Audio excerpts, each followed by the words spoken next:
Salut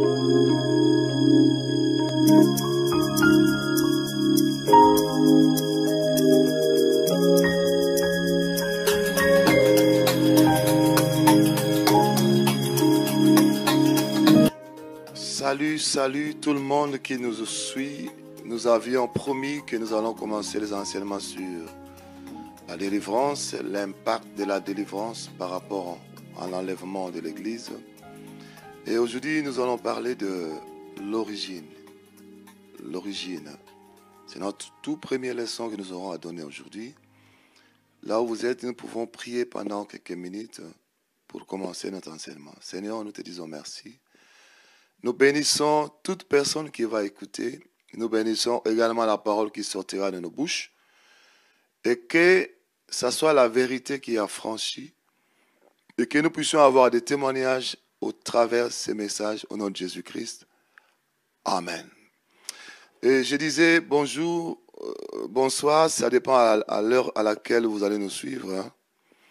Nous allons aujourd'hui donner le tout premier de nos enseignements sur l'origine. Là, nous allons directement lire Ézéchiel. Dans le livre d'Ézéchiel, chapitre 16, à partir du premier verset. Ézéchiel, chapitre 16, à partir du premier verset, qu'est-ce que la Bible nous dit? La parole de l'Éternel me fut adressée en ce mot. Verset 2. Fils de l'homme, fais connaître à Jérusalem ses abominations. Verset 3. Tu diras, ainsi parle le Seigneur l'Éternel à Jérusalem, par ton origine et par ta naissance, tu es du pays de Canaan. Ton père était un Amoréen et ta mère une Étienne. Parole du Seigneur. Mon frère, c'est là où nous avons tiré notre enseignement, l'origine. Au fait, l'origine, c'est quoi? Pour toi qui nous suis en ce moment, c'est ta terre d'origine, c'est ta famille d'origine, ta tribu d'origine. La vie d'une personne peut être influencée négativement et que la personne puisse se retrouver dans la captivité juste à partir de son origine. Là, nous avons lu Ézéchiel chapitre 16, versets 1 à 3. La Bible nous dit, « Fais connaître à Jérusalem ses abominations. » Dieu donne la prophétie à Ézéchiel le prophète. Il dit à Ézéchiel d'aller donner la prophétie à Jérusalem. Jérusalem, c'est une ville. Ce n'est pas une personne. Mais quand nous allons entrer dans la compréhension de la parole, compréhension spirituelle, Jérusalem, c'est toi et c'est moi. Parce que Jérusalem, c'est la ville sainte. On appelle Jérusalem ville sainte. Jérusalem, ville sainte. Jérusalem, la ville de paix. C'est toi et c'est moi qui a donné sa vie à Jésus-Christ. Tu es devenu une ville sainte. Tu es devenu une ville de paix. Mais c'est toi, Jérusalem. Pour l'histoire, dans Jérusalem, c'est là où il y avait le temple aussi. On appelait ça le temple de Jérusalem. Toi et moi, nous avons aussi le temple à nous. Nous sommes le temple de Dieu. Mais c'est curieux ici, Dieu dit à Ézéchiel d'aller dire à Jérusalem ses abominations. Et Dieu dit, fais connaître à Jérusalem. Frère, Dieu ne dit pas rappelle à Jérusalem. Il dit, fais connaître. On ne peut faire connaître à quelqu'un quelque chose que lorsqu'il est ignorant. Donc, en d'autres termes, Jérusalem avait des abominations, mais elle-même était ignorante. C'est pourquoi Dieu a dit, fais connaître. Or, l'ignorance tue. La Bible dit, mon peuple périt faute de connaissance. Peut-être tu es en train de me suivre. Tu vois ta vie chrétienne qui tourne en rond. Tu vois des songes que tu ne comprends pas. Tu vois des abominations dans ta vie. Tu vois des blocages dans ta vie. Tu vois des choses qui ne font que boitiller dans ta vie. Mais tu ignores aussi comme Jérusalem. Il peut y avoir des abominations cachées que tu ne connais pas. Dieu a dit, va faire connaître à Jérusalem ces abominations. Et il dit au prophète Ézéchiel, tu diras à Jérusalem, Jérusalem, par ton origine. C'est là où nous tirons notre leçon. Par ton origine et par ta naissance, tu es du pays de Canaan. L'origine, c'est notre première leçon. Notre deuxième leçon, ça sera la naissance. Et on commence par dire, tu es du pays de Canaan. Ton origine, ta terre d'origine, c'est le pays de Canaan, le pays de la malédiction, le pays des envoûtements. Quelle est ton origine, mon frère? Ton origine peut aussi être la cause de ton problème. On dit, tu es du pays de Canaan, et on dit aussi, ton père est un Amoréen et ta mère, une Étienne. Ta famille d'origine, ton père et ta mère, ça peut aussi être source de ton malheur. Frère bien-aimé, pour l'origine, nous allons donner beaucoup de points. Le tout premier point que nous allons donner pour l'origine, c'est les noms. Les noms que nous recevons, les noms qu'on nous donne, ça vient de nos origines. C'est ton père ou ta mère, ils ont décidé de te donner ce nom-là. Alors qu'à partir du nom, tu peux hériter beaucoup de malédictions. Ton malheur, ce qui dérange ta vie, même ta vie chrétienne, ça peut provenir seulement de ton nom. Les noms que tu as reçus à partir de ton origine, de ta famille d'origine, de ton pays d'origine, de ta terre d'origine. Si nous regardons bien dans la Bible, nous verrons beaucoup de gens que Dieu a changé de nom. Abraham est devenu Abraham. Sarai est devenu Sarah. Jacob, Israël. Il y a Saul qui est devenu Paul. Il y a Simon qui est devenu Pierre. Il y en a encore et encore dans la Bible, beaucoup de gens que Dieu a changé de nom. Si derrière le nom, il n'y avait pas de problème, pourquoi Dieu pouvait changer le nom de ces gens-là? Ton nom, c'est le premier héritage que tu reçois. Et derrière le nom, il y a plusieurs problèmes. D'abord, la signification de ton nom. L'homme est comme son nom. La signification de ton nom, ça peut t'amener des problèmes. Dans la vie chrétienne, je suis allé voir une femme, une jeune femme, une très jolie femme. Son nom signifiait poubelle. Elle ne recevait que des mauvaises choses, des mauvais fiancés, des mauvaises choses.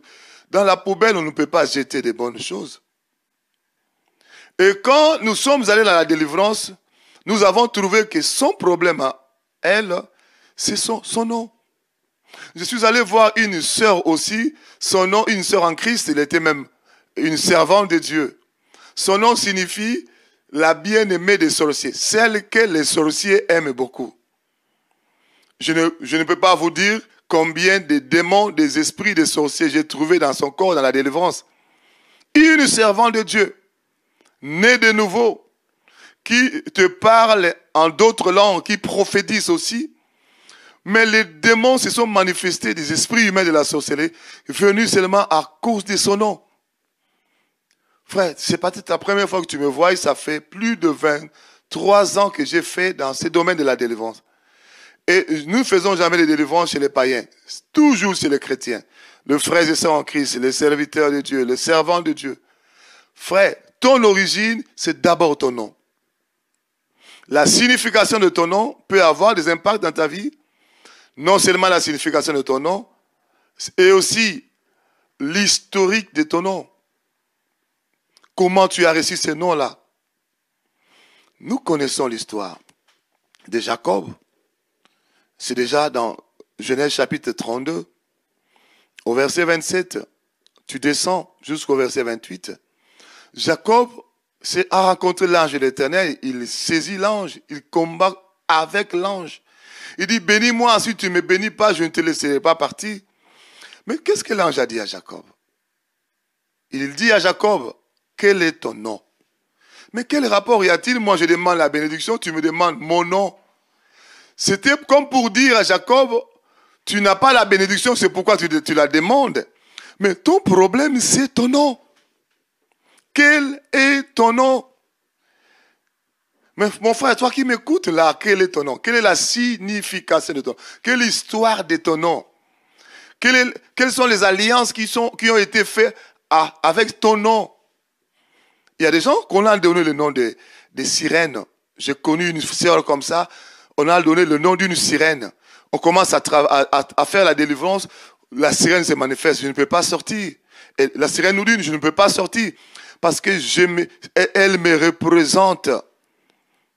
Elle a mon nom, donc elle me représente. Une sœur en Christ.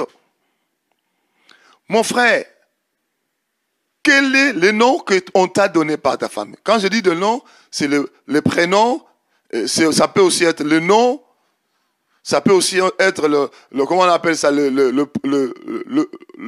surnom, tout ce qu'il y a autour de nom, le post-nom que tu as reçu de ta famille, ça peut t'amener des problèmes. Mon frère, je suis allé prier pour un pasteur un jour. On lui a donné le nom de son grand-père. Le grand-père en question était un sataniste. Et à partir de ce nom-là, sa vie a été détruite. Le pasteur qui était devenu très impudique, il est allé avec le sort de l'église. Les gens critiquaient, les gens parlaient. Alors que son problème à lui, c'était la délivrance. Il fallait une bonne repentance, une repentance profonde et un renoncement et que la délivrance intervienne. Et lorsque nous avions fait ça, sa vie était libérée de tous ces esprits-là. Et le nom. Et le problème du nom, ce n'est pas seulement la signification du nom, ce n'est pas seulement l'historique du nom, ce n'est pas seulement les alliances faites avec ces noms. Le problème du nom, c'est aussi, c'est aussi le problème de qui t'a donné ce nom. Ton nom homonyme, c'est la personne de qui tu as hérité le nom. Il était un oncle, une tante, je sais qui, il a dit, tu vas enfanter une fille, mais il faut donner mon nom. Ça, c'est terrible. Si un sataniste décide de donner son nom à toi, c'est un baptême qui te fait, c'est un héritage que tu reçois. Tu reproduiras la vie de la personne. Elle était impudique, l'impudicité vient sur toi. Elle était dans la sorcellerie vient sur toi. Le nom a un impact, une influence dans la vie d'une personne. Alors, je vais encore aller plus loin. Même quand on vendait les Africains comme les esclaves, on les a amenés partout dans le monde, aux États-Unis, partout. Mais qu'est-ce qu'ils ont fait? Ces gens-là qui sont maintenant américains, ils avaient des noms africains. Mais pour bien faire le travail de la colonisation, on leur a premièrement changé de nom. Frère bien-aimé, je vais plus loin encore dans le livre de Genèse. Quand Dieu a dit à l'homme qui va dominer sur les oiseaux, les animaux des champs, mais il a dit à l'homme de dominer. Mais quand il fallait que l'homme puisse concrétiser cette domination-là, Dieu a créé les animaux, mais qu'est-ce que Dieu a dit? Il fait venir les animaux vers l'homme pour que l'homme le baptise avec des noms. C'était une façon de faire asseoir cette domination promise par Dieu. L'homme a commencé à donner le nom, à donner le nom, à donner le nom pour imposer cette domination. Frère bien-aimé, toi qui n'as pas encore enfanté, le jour que tu enfanteras, ne commets pas l'erreur de donner le nom d'un oncle, d'une tante qui ne connaît pas Jésus-Christ à ton enfant. Tu sacrifies l'enfant. Combien de personnes, par rapport à leur origine, ont reçu des démons, ont reçu des alliances sataniques, ont été détruits à cause du nom, prénom, post-nom. Le problème des origines, ce n'est pas seulement les noms Deuxième point, c'est aussi les consécrations diaboliques. Ça veut dire quoi? Quand nous allons dans la Bible, nous verrons une femme qui n'enfantait pas, elle s'appelait Anne. Elle n'enfantait pas, elle avait sa rivale qui s'appelait Pénina. Et Pénina mortifiait souvent Anne parce que Pénina avait beaucoup d'enfants. Anne pleurait dans le temple, elle pleurait.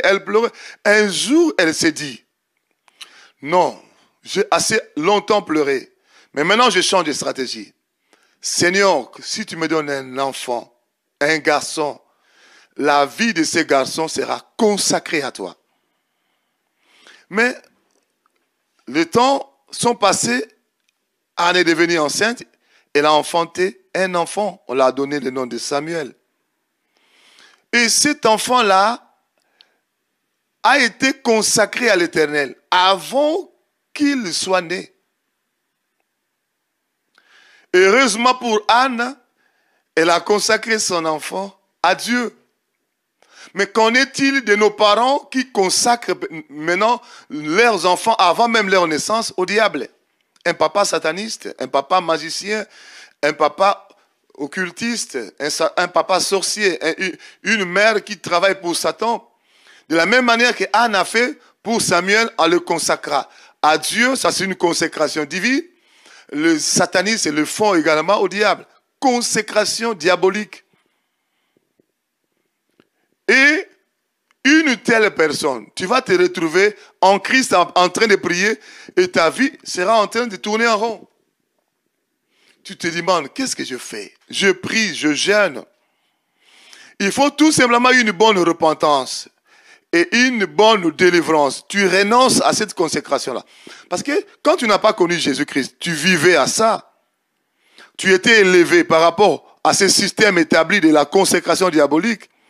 On investissait en toi un certain nombre de choses et tu as accepté ça. Tu aimais ça. Tu t'es vanté pour ça. Ça s'enracinait en toi. Maintenant que tu as donné ta vie à Christ, tu dois te repentir. Tu dois renoncer. Et une prière de puissance, de délivrance va descendre pour briser. Je vous donne un deuxième exemple. Lorsque Christ est mort, avant qu'il ne meure, Pilate voulait sauver Christ. Il a dit non, moi je ne vois aucun problème chez cet homme. Non, il faut le tuer. Il faut qu'il soit crucifié. La foule criait. Et Pilate a dit, non, non, moi je ne peux pas. Il prend l'eau, il se lave la main. Il se lave les mains, il dit, non, non, non. Je veux que le sang de cet homme innocent ne retombe pas sur moi. Mais qu'est-ce que les gens qui étaient là ont dit? Que son sang retombe sur nous et sur nos enfants. Vous imaginez un tel enfant, il n'est pas encore né, il est dans le sein de ces papas-là, qui déclarent comme ça. Mais il est déjà consacré à la malédiction. Le sang de Christ va descendre sur l'enfant. C'est le papa qui consacre son enfant avec ces mots-là. Quelle consécration a été faite par tes parents, par tes origines? Et tu es héritier. Et ça détruit ta vie. Frère, je vais vous dire une chose, et c'est la vérité. Nous avons vu beaucoup de gens, des vies consacrées au diable, à être travailleurs de l'ennemi. Et dans le délivrance, nous avons vu des démons sortir, des démons affectés pour ce but-là, sortis dans la vie des gens. Non seulement ça sera la consécration diabolique, comme deuxième point de l'origine, il y a également le problème des coutumes et traditions. Les coutumes et traditions, ce sont des croyances de nos origines, des croyances sataniques, bien sûr. À la naissance de l'enfant, il faut faire telle cérémonie. Si ce sont des jumeaux, il faut faire telle cérémonie. Les jours du mariage, il faut faire telle cérémonie. À la mort, il faut faire telle cérémonie. Ces croyances sataniques, diaboliques, ça nous a gérés. Depuis, nous étions bébés, nous étions adolescents, nous sommes grandis. Ça nous a gérés. Derrière ces croyances, coutumes et traditions, il y a des esprits. Et ces esprits-là gèrent la vie des gens. Ce n'est pas seulement pour les Africains, les Occidentaux aussi, ils ont leurs coutumes et traditions. Dans le monde entier, il y a des coutumes et traditions. Et derrière ces coutumes et traditions, il y a des esprits qui gèrent ça. Et ta vie a été gérée depuis ton enfance et jusqu'à l'âge adulte, jusqu'au jour où tu as accepté Jésus-Christ par ces esprits. Ça demande une bonne repentance et également un renoncement.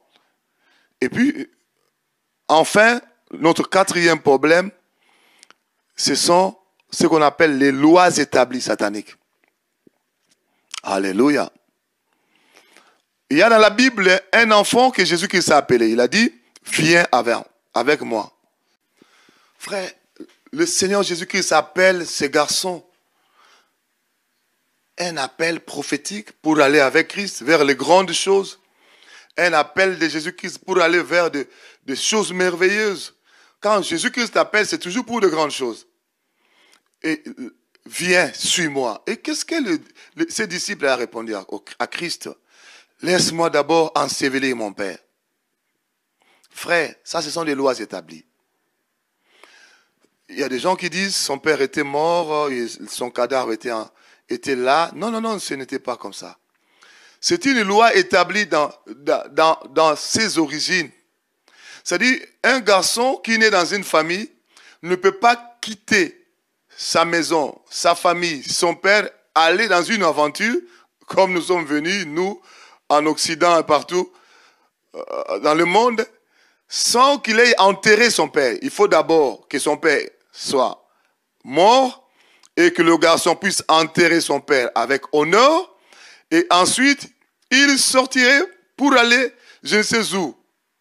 C'était une loi comme ça. Quand le Seigneur Jésus-Christ vient, une loi des Juifs. Quand le Seigneur Jésus-Christ vient, il dit, suis-moi. On va partir. Et directement, cette loi-là réagit. Cette loi établie réagit. Frère bien-aimé, il dit, laisse-moi d'abord ensevelir mon Père. C'est-à-dire, laisse-moi d'abord obéir à cette loi établie dans mes origines. Que mon Père meure et que je l'enterre avec honneur et ensuite je te suivrai. Une élévation qui pouvait même passer à côté, une bénédiction qui pouvait le sauter dessus. Mon frère, combien de lois établies nous bloquent lui-même Dieu, le Seigneur. Il décide de te bénir, il décide de t'élever. Mais une loi établie, voyez-vous, cette loi a réagi aussitôt que Jésus-Christ l'a appelé. Hein? Aussitôt que Jésus-Christ l'appelle pour de grandes choses, pour une grande élévation, la loi réagit, la loi établie. Et qu'est-ce que le Seigneur lui répond? Laisse les morts enterrer, ensevelir les morts. C'est-à-dire, laisse ces coutumes-là, laisse ces traditions-là, laisse ces lois établies diaboliques de ton origine-là. Toi, suis-moi. C'est-à-dire, sois libéré de cette loi. Et les lois établies, ce sont des choses qui te réclameront toujours lorsque Dieu veut t'élever. Les lois établies sont des choses qui te réclameront toujours. Si cette loi établie t'empêchait d'entrer dans le mariage, le jour où un mari va venir, ça te réclame. Si cette loi établie t'empêchait d'être élevé dans le ministère, spirituellement, matériellement, d'avoir des enfants, le jour où tu seras enceinte, cette loi établie te réclame. Les avortements vont s'en suivre. Des problèmes, des disparitions de grossesse. Mon frère, il y a cette histoire de lois établies, c'est réel. Tu ne peux pas affranchir ça. Voilà, le Seigneur Jésus-Christ lui-même appelle cet homme pour de grandes choses. Et la loi établie réagit. Et lui-même, il confesse ça. Il rejette l'appel du Seigneur, le roi des rois, pour valoriser la loi établie. Il faut d'abord que je marche selon la loi établie et ensuite je te suivrai. Le Seigneur a dit non, ça c'est une histoire de mort. Les gens qui sont morts spirituellement doivent aller s'occuper des lois établies sataniques de la famille. Mais toi, sois libéré de ça. Suis-moi. Tu me suis maintenant. Tu te retrouves peut-être dans cet enseignement d'aujourd'hui. L'origine, comment la vie d'une personne peut être livré par rapport à ses origines. Je parlais du premier point des origines, sur les noms, comment les noms peuvent influencer négativement la vie d'une personne et se retrouver dans la captivité. Et j'ai aussi parlé des consécrations diaboliques, et j'ai aussi parlé des coutumes et traditions, et j'ai enfin parlé des lois établies sataniques de nos origines. Si tu t'es retrouvé, nos numéros sont là, nous pouvons t'aider à comprendre davantage d'autres leçons qui restent, et aussi même à prier pour toi si le besoin se font sentir. Notre deuxième leçon que nous allons donner s'intitule la naissance. Nous allons expliquer comment une personne peut se retrouver dans la captivité à partir de sa naissance. Soyez puissamment bénis au nom de Jésus-Christ. Bye bye.